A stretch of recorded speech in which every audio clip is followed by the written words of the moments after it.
10 بجے کے بعد جو ٹریفک کا فلو ہوتا ہے لاہور کا وہ عام طور پر کم ہو جاتا ہے، اور جو اشارے ہوتے ہیں وہ فری ہو چکے ہوتے ہیں، بظاہر کوئی کسی قسم کا کوئی اشارہ بھی نہیں لگا ہوتا، عام عوام عام پبلک جو ہے وہ آسانی سے موومنٹ کر سکتی ہے۔ لیکن محترمہ سی ایم صاحبہ، میڈم سی ایم صاحبہ کی جب رات کو موومنٹ ہوئی لاہور کے مختلف انہوں نے علاقوں کے چکر لگائے، تو وی آئی قسم کی جو ان کو پروٹوکول ملتا ہے سی ایم کا وہ تو تھا ہی، لیکن اس کے ساتھ ساتھ رات کے 12 بجے میڈم سی ایم صاحبہ کی حفاظت کے لیے جو ہمارے پولیس اہلکار ہیں، جو ان کو آرڈر ملتا ہے بیچارے وہ بھی مجبور ہوتے ہیں، تو انہوں نے ناکے لگا دیے، اور رات کے 12 بجے عوام سڑکوں پر ذلیل اور خوار ہو رہی ہے۔ تو پبلک سٹنٹ کھیلنے کے لیے محترمہ مریم نواز شریف صاحبہ نے آج ایک اہم قسم کا بیان جاری کیا ہے، اور محترمہ نے برہمی کا اظہار کیا اور یہ آرڈر جاری کیا ہے کہ عوام کو کسی قسم کی کوئی بھی تکلیف نہیں پہنچنی چاہیے، کوئی بھی پریشانی کا ان کو سامنا نہیں کرنا چاہیے۔ یہ دوسری اہم ترین خبر تھی، اور تیسری اہم ترین خبر یہ ہے کہ صحافی اسد طور جو ہے، چونکہ ان کو ایف آئی اے نے طلب کیا تھا عدالت میں، تو عدالت نے آج ان کے خلاف جو ہے وہ اہم ترین فیصلہ جاری کر دیا ہے۔ صحافی اسد طور کے حوالے سے آپ کو بتاتا چلوں کہ یہ ایک دبنگ قسم کے جرنلسٹ ہے، اور ہمیشہ جو اسٹیبلشمنٹ ہے، جو ہمارے بڑے ہیں، ان کو یہ ہمیشہ آئینہ دکھاتے ہیں، اور جو حق اور سچ کی بات ہوتی ہے وہ ان کو دکھاتے ہیں۔ اور چونکہ جب کسی کو حق اور سچ کی بات کی جاتی ہے، جب کسی کو آئینہ دکھایا جاتا ہے، تو وہ شخص برا مان جاتا ہے۔ تو اسی طرح ہمارے چونکہ ان کے اوپر الزام یہ تھا کہ انہوں نے محترم قاضی فائز عیسیٰ صاحب چیف جسٹس آف پاکستان کے خلاف انہوں نے ایک گھٹیا قسم کی مہم چلائی ہے، اور اس کے علاوہ بھی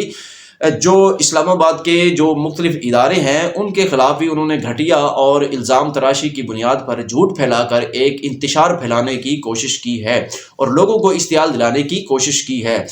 یہ ان کے اوپر جو ہے متعلقہ ادارے نے ایف آئی اے نے ان کے اوپر ایف آئی آر درج کی تھی، اور آج ان کی پیشی تھی عدالت میں، ان کو آج پیش کیا گیا۔ تو اسد طور صاحب کے جو وکیل تھے انہوں نے اپنے دلائل پیش کیے، اور اسد طور صاحب کے حوالے سے بتاتا چلوں کہ عدالت نے ان کے اوپر جو ہے وہ جسمانی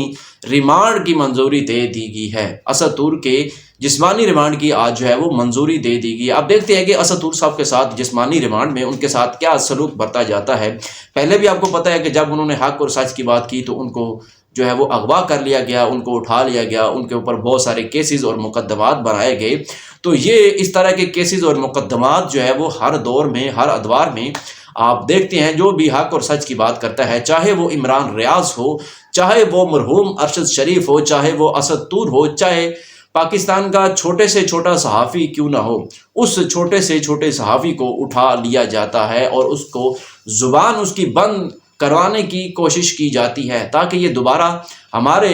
خلاف، اصل میں ان کے خلاف بولنے کا مسئلہ نہیں ہے جو میڈم سی ایم صاحبہ ہیں، تاکہ ان کے خلاف کوئی حق اور سچ کی بات سامنے نہ آ جائے۔ اور اس میں ہمارے میڈیا کی منافقت کا بھی ایک بہت بڑا رول ہے کہ ہمارا پاکستان کا جو میڈیا ہے وہ کس طرح منافقت کا جو ہے وہ اپنا اس چیزوں کو برت رہا ہے، کس طرح منافقت برت رہا ہے، اور لوگوں کو حق اور سچ کی بات بتانے کے بجائے لوگوں کو فیک انفارمیشن جو ہے وہ ان کو پرووائڈ کر رہا ہے۔ یہ تیسری اہم ترین خبر تھی۔ اور اس کے علاوہ عمران خان صاحب کے بہت سارے کیسز بھی ابھی عدالتوں میں چل رہے ہیں، تاہم ان کے فیصلے ابھی آنا باقی ہیں۔ ایک اہم ترین ابھی موجودہ جو ڈیولپمنٹ سامنے آئی ہے وہ بھی میں آپ کو بتاتا چلوں کہ چونکہ پی ٹی آئی کو مخصوص نشستوں سے آؤٹ کرنے کا الیکشن کمیشن نے پورا پلان بنایا ہوا ہے کہ کسی بھی طرح جو ہے وہ پی ٹی آئی کو جو مخصوص نشستیں ہیں وہ نہ مل سکیں، تو آج اس کی بھی سنوائی تھی الیکشن کمیشن آف پاکستان میں، اور بیرسٹر گور خان اور سنی اتحاد کونسل کے جو چیئرمین ہیں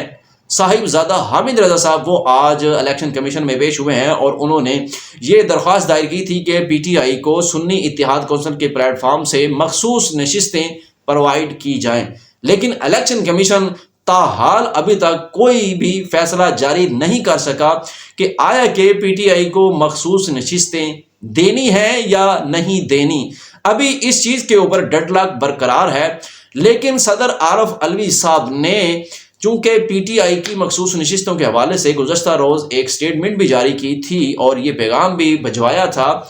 نیشنل اسمبلی کے اسپیکر صاحب کو، راجہ پرویز اشرف کو، کہ جناب آپ اجلاس نہیں بلا سکتے جب تک ہاؤس فل نہیں ہو جاتا،